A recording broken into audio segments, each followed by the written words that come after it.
Elite study platform पर आप सभी का स्वागत है। इस वीडियो में डिस्कशन करेंगे हिमाचल प्रदेश राष्ट्रीय तथा अंतर्राष्ट्रीय करंट अफेयर्स के बारे में। वीडियो की शुरुआत करने से पहले मैं आपको बता दें, हमारी टीम के द्वारा जूनियर ऑफिस असिस्टेंट की परीक्षा के लिए एमसीक्यू तैयार करवाए गए। बहुत ही महत्वपूर्ण एमसीक्यू है और 1700 प्लस का क्वेश्चन बैंक है, जिसमें आपको 10 एमसीक्यू मिलेंगे। आप इसे जल्दी से ilatstudyco.in वेबसाइट से परचेज कर लीजिएगा, क्योंकि अभी आपको ये सारे के सारे हार्ड कॉपी की फॉर्म में पीछे आपको इसके OMR सीट भी मिलेगी, जिसके ऊपर आप अच्छे से इस पूरे के पूरे टेस्ट सेट को लगा सकते हैं। 199 रुपीज़ में मिल रही है और कुछ ही दिनों में इसकी जो कॉस्ट है 280, जो इसका एक्चुअल प्राइस है वो होने वाला है। तो आप अपने लिए कॉपीज़ ऑर्डर कर लीजिएगा और आप इसके साथ में तैयारी कीजिएगा। बहुत से प्रश्न आपको यहाँ से देखने को भी मिलेंगे जब आप 21 मार्च 2021 को इस परीक्षा में बैठेंगे। तो आइए शुरुआत करते हैं वीडियो की। पहला प्रश्न है, भारत का पहला आंधी तूफान अनुसंधान परीक्षण केंद्र कहां पर स्थापित किया जाएगा? तो देखिए, भारत का पहला आंधी तूफान अनुसंधान प्रशिक्षण केंद्र स्थापित किया जाएगा उड़ीसा के बालासोर में। ऑप्शन नंबर डी इस प्रश्न का सही उत्तर है। ई कैबिनेट प्रणाली लागू करने वाला देश का पहला राज्य कौन बना है? पंजाब, उत्तराखंड, हरियाणा या हिमाचल प्रदेश? तो आपको बता दें, इस प्रश्न का सही उत्तर है हिमाचल प्रदेश। 5 फरवरी 2021 को हिमाचल प्रदेश में पहली बार ई कैबिनेट बैठक का आयोजन किया गया और काफ़ी सक्सेसफुल ये बैठक रही। तो आप याद रखिएगा, हिमाचल प्रदेश इस तरह की ई कैबिनेट प्रणाली को लागू करने वाला भारत का पहला राज्य बन चुका है। भारत के किस राज्य में लोनार झील अवस्थित है? तो याद रखिएगा, लोनार झील महाराष्ट्र में अवस्थित है। आजकल सुर्खियों में क्यों है, तो ये आपको बता दें, महाराष्ट्र के बुलडाना जिले में स्थित रहस्यमयी लोनार झील को पर्यटकों के लिए विकसित किया जाएगा। मुंबई से लगभग 500 किलोमीटर दूर बुलडाना में स्थित इस झील के बारे में कहा जाता है कि 52,000 साल पहले 10 लाख टन के एक उल्का पिंड के पृथ्वी से टकराने के बाद गोलाकार लोनार झील निर्मित हुई थी। ये फैक्ट भी आपको याद रखना है। और महाराष्ट्र में आपको पता है, शिवसेना की गठबंधन की सरकार है और उसके जो मुख्यमंत्री है उन्हीं के द्वारा पेशकश की है कि इस झील को विकसित किया जाएगा। और काफ़ी रहस्यमय झील, आप इसके हिस्टोरिकल फैक्ट देखिएगा तो ये आपकी परीक्षा के लिए इंपॉर्टेंट है। केंद्रीय सुरक्षा परिषद किस केंद्रीय मंत्रालय द्वारा स्थापित की गई है? 4 ऑप्शंस आपके सामने, जल्दी से आप इन्हें पढ़ लीजिएगा। तो आपको बता दें, केंद्रीय सुरक्षा परिषद की स्थापना की गई है श्रम मंत्रालय के द्वारा, यानी ऑप्शन नंबर बी इस प्रश्न का सही उत्तर है। ब्राजील के सैटेलाइट एमेजोनिया 1 को किस देश के अंतरिक्ष अनुसंधान संस्थान द्वारा लॉन्च किया जाएगा? तो इसे लॉन्च किया जाएगा भारत के द्वारा। ऑप्शन नंबर सी इस प्रश्न का सही उत्तर है। साथ में याद रखिएगा, भारतीय अंतरिक्ष अनुसंधान संगठन यानी इसरो 2021 में अपने पहले मिशन के तहत 28 फरवरी को ब्राज़ील के सैटेलाइट एमेजोनिया 1 और 3 भारतीय पिलॉट को लॉन्च करेगा। देखिए, बहुत महत्वपूर्ण है, आप इस शब्द को चाहे रट लीजिए। सैटेलाइट एमेजोनिया को आपने याद रखना है, ये ब्राज़ील से संबंधित है और भारतीय इसरो इसे लॉन्च करने जा रहा है 21 फरवरी को। बहुत महत्वपूर्ण प्रश्न है। कपिला कार्यक्रम किस क्षेत्र से जुड़ा हुआ है? तो इस प्रश्न का सही उत्तर है ऑप्शन नंबर ए, बौद्धिक संपदा अधिकार से जुड़ा हुआ है। और देखिए, अलाइड सर्विसेज का पेपर उठाइएगा। कुछ दिनों में हमारी टीम आपको एक बहुत ही बेहतरीन किताब देने वाली है, जिसमें आपको डिस्क्रिप्शन के साथ सॉल्वर्ड फॉर्म में मिलेंगे अलाइड सर्विसेज के, एचएस के, एनटी के और भी विभिन्न तरह के एचपीपीएससी शिमला की परीक्षाओं के ओल्ड क्वेश्चन पेपर। कुछ दिन इंतजार कीजिए, जैसे इसकी नोटिफिकेशन आएगी तो आपको एक बेहतरीन किताब उपलब्ध करवाई जाएगी। अमेजन के फाउंडर जेफ बेजोस ने सीईओ पद छोड़ा, उनकी जगह किसको सीईओ की जिम्मेदारी दी गई है?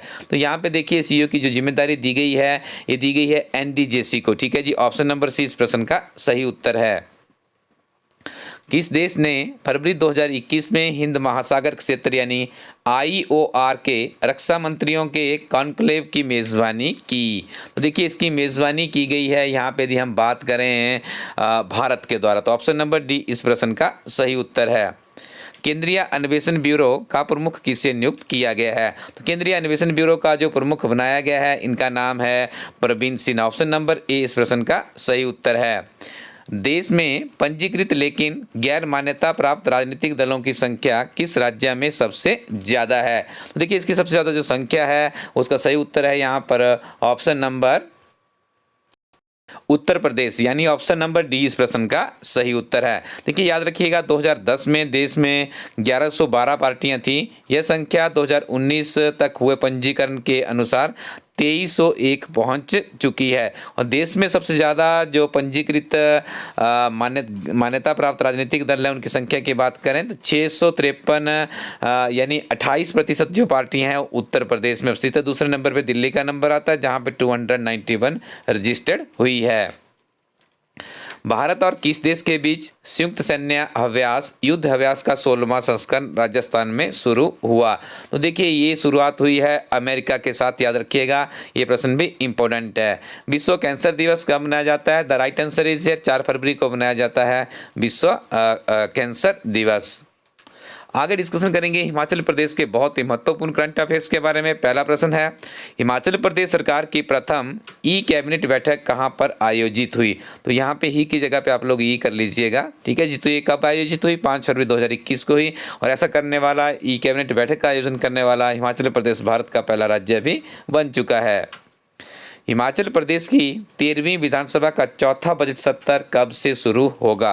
तो देखिए इसका आयोजन किया जाएगा 26 फरवरी 2021 से। ऑप्शन नंबर इस प्रश्न का सही उत्तर है। साथ में याद रखना है आपको, मुख्यमंत्री जयराम ठाकुर चौथा बजट 6 मार्च को विधानसभा में पेश करेंगे। ये दिन आपके लिए भी इम्पोर्टेंट होगा क्योंकि इसके एक दिन पहले आपको इकोनॉमिक सर्वे देखने को मिलेगा, उसके बाद बजट मिलेगा, ठीक है जी। और ये बहुत ही महत्वपूर्ण प्रश्न यहाँ से विभिन्न तरह के कॉम्पिटिटिव एग्जाम में देखने को मिलते हैं। और हमारी टीम आपको 20 मार्च तक यूनियन बजट, आर्थिक सर्वेक्षण और हिमाचल प्रदेश का इकोनॉमिक सर्वे और बजट की एक बेहतरीन किताब दे देगी, तो आप इंतजार कीजिएगा।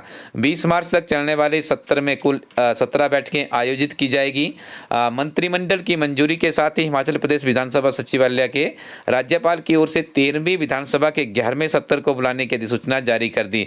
देखिए किसकी जो सबसे पहले तो याद रखिएगा, जो हमारी एट विधानसभा चल रही है 13वीं विधानसभा, जिसके मुख्यमंत्री जयराम ठाकुर बने हैं। देखिए इसकी जो अधिसूचना, बजट की अधिसूचना होती है, किसके द्वारा जारी करवाई जाती है? राज्यपाल के द्वारा जारी करवाई जाती है। तो 2-3 प्रश्न यहां से बन गए हैं, अच्छे से याद कर लीजिएगा। केंद्रीय वित्त बजट 2021-22 में उन्ना हमीरपुर रेल लाइन को कितनी धनराशि देने का प्रावधान किया गया है? तो देखिए ऐसा प्रावधान किया गया है, जो इनकी ऑफिशियली वेबसाइट है वहाँ से जानकारी मिली है कि 1000 करोड़ रुपए का प्रावधान किया गया है। सामरिक महत्व की रेल लाइन भानुपल्ली बिलासपुर के लिए बजट में कितनी धनराशि का प्रावधान किया गया है? तो 405 करोड़ का प्रावधान इस रेल लाइन के लिए किया गया है।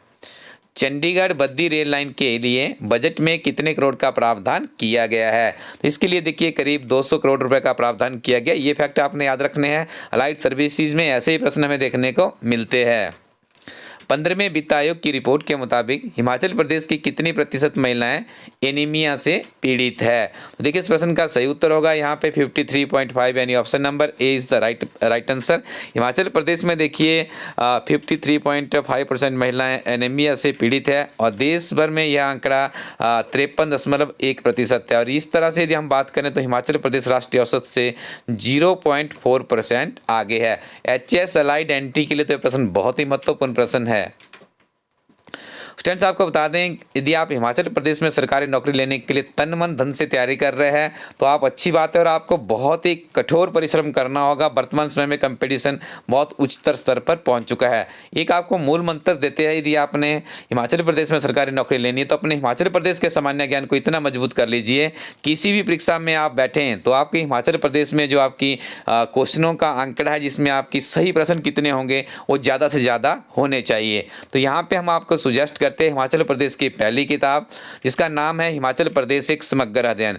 इस किताब में 10,000 प्लस क्वेश्चन बैंक तैयार किया गया, संक्षिप्त नोट्स की फॉर्म में अध्ययन सामग्री है। इस किताब की सबसे बड़ी विशेषता यह है कि ये किताब हिमाचल प्रदेश की पहली किताब है जिसका नियमित रूप से मूल्यांकन किया जा रहा है कि कंपीटिटिव एग्जाम में कितने प्रश्न इस किताब से पूछे जा रहे हैं। तो इस किताब को भी आप elasticco.in वेबसाइट से परचेज कर सकते हो। इसके अलावा विभिन्न तरह की नवीनतम किताबों के लिए आप विजिट कीजिए elasticco.in। किताबों को परचेज करने से पहले आपको उसकी डिस्क्रिप्शन में जाना है, उसके कंटेंट्स अच्छे से देख लेने हैं। ईयर बुक की कॉपी भी अपने पास एक रख लीजिए, लिमिटेड कॉपीज ही हमारे पास बची है, क्योंकि आपको पता है अभी HS अलाइड एंट्री का एग्जामिनेशन होने वाला है। इन परीक्षाओं में एक वर्ष पुराने करंट अफेयर पूछे जाते हैं।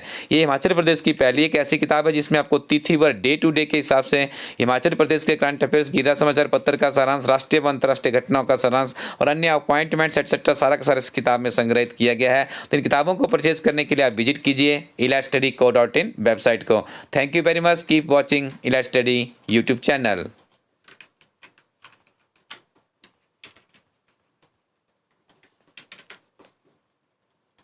क्वेश्चन नंबर 5 है ना।